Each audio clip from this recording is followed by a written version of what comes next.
what great responsibility is put on the shoulders of a man, weak man, a man who was traitor, a man who knows what is sin.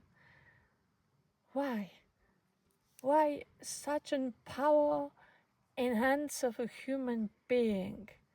And this human being, we can ask, but the story, the meaning of this text, I think it's not about having the power and about injustice of that, about unreasonability of such a decision. It's about the power of these words, because Peter, exactly the Peter has this experience of the liberating power of the side of Jesus, who has forgiven him at once after having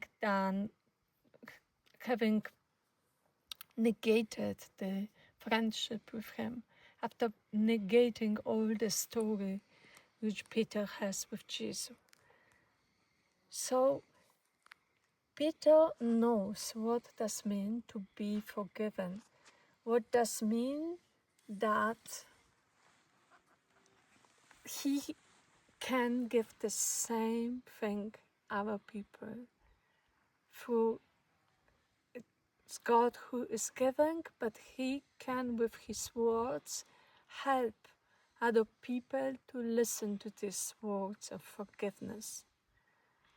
But we hear at the same time that he can also don't forgive.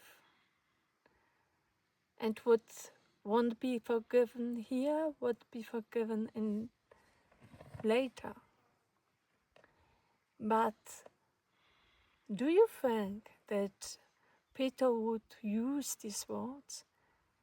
Peter was almost in the same situation as Judah of Iscariot, who also was a traitor. And Judah of Iscariot has heard in his own head the words of missing forgiveness. These were his words he has projected on God. And what if he had the chance to hear the voice of Peter, your sins are forgiven, of on somebody else? Maybe he wouldn't killed himself. Therefore, I think this text is inviting us to understand the power, liberating power of these words, you are forgiven. And I think that this is the focus of the gospel of today. Thank you.